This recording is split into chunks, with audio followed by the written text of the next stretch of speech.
Michael Brown, rather, in Ferguson, Missouri. That was white and black. No, but it was the opposite way. The cop killed him, the black man. We're talking about when a black man kills the whites, when it's not something about topics he doesn't like to talk about. He doesn't like to talk about Islamic terrorists and all that. He doesn't like to use the word and all that. When that comes up right away, he blames it on gun control. Should have gun control. Well, it's difficult to have a conversation in Dallas, Texas about gun control when they have the open carry law and the right to bear arms, and people strap a gun on just the way they used to do in the Texas of the 1860s, No, they don't. That's silly. They don't have those kind of guns anymore. Come on, you know what I'm talking about. Yeah, they put them in their pockets. They're small now. Well, there are people that walk around with guns strapped to their leg. I've never seen it. Okay. I'm just telling you, I've never seen it. Am I not allowed to not see it? Now you won't talk to me because I've never seen it? No, I'm not saying anything. That's all. I know. I'm allowed to be quiet. Because I say something you don't like. All right, whatever. Anyway, we just about ready to talk about religion, but I haven't really prepared anything about religion. Well, there's plenty to talk about. We still haven't touched. We haven't really talked much about Hillary. We never mentioned that she was. Well, the thing with Trump missed quite a few opportunities this week to rail into Hillary. Between all the interviews and the things that were said, yet in Cincinnati, when I'm not sure if he had Gingrich with him then, but in Cincinnati, he started to tear into other Republicans again, and say, well, the people have nominated me and I have the delegates and they can't take it away from me and this one should support me. And he put Senator Jeff Flake under the microscope, under the gun, he said, because Jeff Flake has been very vocal against Trump. He said, I've yet to see him say one thing that would have me supporting him, because Jeff Flake, senator from Arizona, took personal offense when Trump put down John McCain, because according to Trump, I don't like veterans who were captured and were prisoners, he says, and another stupid thing. And the thing is... Yeah, it was stupid. I admit it. And then there's Senator Sass, who also hasn't really supported him, and it's you're talking about less than 2 weeks to go to the Republican convention, and they're hard pressed to find people who are going to speak. Now Cruz just said that Trump threw him an olive branch and asked if he would speak at the convention, and Cruz said yes, but there are many people who are not going to speak. That's true. Not exactly a ringing endorsement. Trump says, well, my family's going to speak. Yeah, his daughter and his two sons may speak. Well, Trump's problem is he's not a true conservative. That's the bottom line. He's not where they'd want a conservative to be. You're right. He's not a true conservative, but the bottom line is that, ordinarily somebody would put out his feelings and talk about things that at least he could get some Republican support on, all right? But he doesn't. Every time he opens his mouth, he's always casting aspersions onto other rather popular Republicans, okay, that people tend to like. And all he's doing is alienating himself. Yeah, he's got a few supporters. It would be very interesting to see how many votes in total the Green Party and the Libertarian Party receive on November the 8th, because that definitely will swing the election. I don't know if they'll have it. I think if they would have had a different Republican up there, the Republican turnout would have been much, much better. They talk about, it's rare, they say, that people nowadays split their vote. In other words, vote one way for president, and then when it comes to electing Congress people, because that's usually on an even year, they vote the other party. Most of the time, people just go straight down, but with Trump at the top, they don't want to vote for him. Or they may, you don't know. People may just say, well, I'm always been a Republican, I'm voting Republican. Because some people just will find that Hillary's politics don't agree with them. It's not so much again, they say, you're not voting for Trump, you're voting against Hillary. You're not voting for Hillary, you're voting against Trump, Well, which is exactly the reason that some people will be voting. For both sides. So I agree. Yeah. I mean, if it wasn't Hillary, I think anybody else would have been had to bow out already out of the race. Oh, I don't know. She's got. Up until the last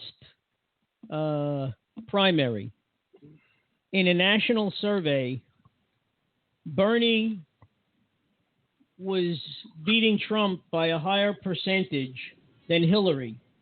Okay. Yeah. Mm-hmm. And I think that if Bernie was on the top of the ticket. No, what I'm saying, if somebody had the same problems as Hillary, let's say if Sanders had the same problems with the investigations and everything, he would have been gone already by now. Oh, yeah, that much is true. Yeah, she's got the name. She's got the Clinton. Name. She's got the backing. She's got the money. But her. What I'm saying is, if Bernie was at the top of the ticket, okay, first of all, it would have inspired young people to not only come out and vote in primaries, but actually turn out during the national election. Yeah. Okay. A lot is going to depend upon who really both people select as their running mate for vice president. They say that usually an election doesn't make a difference. But people don't vote for vice president. They're voting for president. That's the old saying. Yeah, but this year, maybe, who knows? Maybe this year will affect things. I mean, Trump's list is dwindling. The money of most people is that what's his name? Who's going to get it probably? Newt Gingrich? Oh, Nick Gingrich, yeah. Gingrich. Looks like he's going to. He's looked at the top. I think he's the only one really who can, match personalities with Trump. Yeah, he's got a lot of other. He's got a lot of. Well, he's got a lot of baggage too. Yeah, he does. But it's all out. Everybody knows about him. I don't know if they're going to find much more stuff about him. I mean, the thing with Gingrich is a highly intelligent person. Yes. Okay, he was a history professor. He's got a doctorate. He was in Congress, Speaker of the House, the whole bit, the whole 9 yards. Yeah, but he has personal problems of his own that, if they bring up problems about Bill, the Democrats are probably going to turn around and say, well, what about Newt? Because he's had certain problems with women. Okay. Personally, I don't think that either for the Democrats or the Republicans that should be an issue at all. What Bill did in the past has nothing to do with Hillary. Trump calls her an enabler. Well, whether or not she was or not, that's in her own personal life. Just like Newt did certain things that the ordinary person may not agree with, when it came to his first two wives and everything, or even his current wife. But that has no bearing on Did he do politics. It in public? Clinton didn't do it in public. He did it in the White House. Newt did it in the back seat of a car. Does it make it any different? Oh, yeah. Okay. You don't think so? No. You don't think having Monica under the table is worse than him fooling around somebody in a car? Bill was in his 40s and Newt was in his 50s, okay?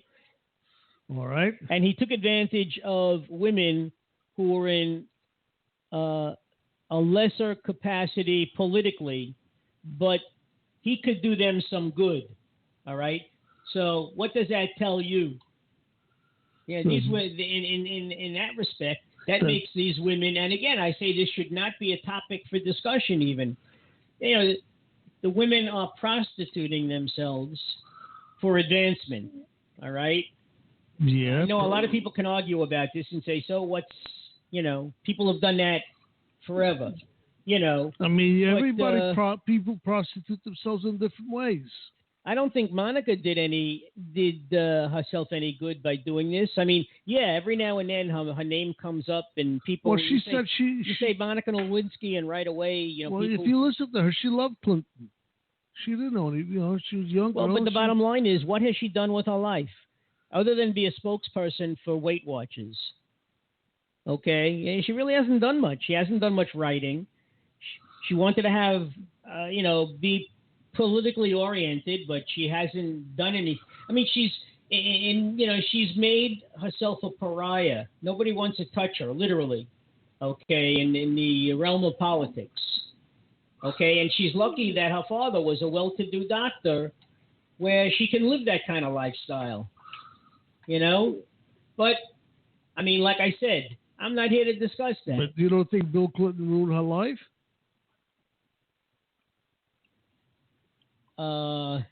Let's put it at 20 years old, one can draw parallels to John Kennedy.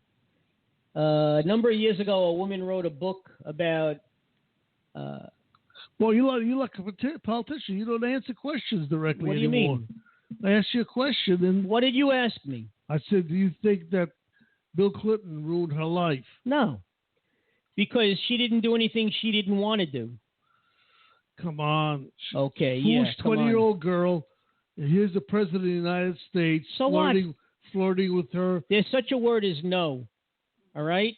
Now, what I was driving at, but all you want to do is be negative and throw accusations at me, was that there was a woman not so long ago who wrote a book about her summer in the White House as an intern when Kennedy was there. Okay? Now, I don't know if Kennedy came on to her or not. I'm not sure. She might have. He might have. But he had, I think the guy's name was John Powers, or somebody who was in his circle of friends. And the guy was being very tense. And, John Kennedy literally said to the woman, why don't you relieve some of his stress? All right. Well, what do you think that means? They're down by the pool. How do you relieve somebody's stress, Felix? Massage. No. No? The same oral sex that Monica gave Bill. Okay? So, I mean, don't say that I have a thing for Lewinsky or Bill or anything else. Politics has always been politics, and it's not going to change. What politicians do, and it goes for women too, but you don't really see it with female politicians. But it doesn't change how these people govern or how they view their role as president or senator or congressman. What gets me is when you have a senator or a congressman pointing a finger at another senator, congressman, or president, and then they turn around and do the same crap. Newt wanted to impeach Bill for what he did at the same time that he was doing what he was doing with either wife number 2 or wife number 3. No, what Bill was being impeached for was lying. No, the one lie was I didn't have sex with that woman. Okay? And if you ask young people today, there are many young people who say, I don't know how they get this, that oral sex is not considered sex, and that's BS.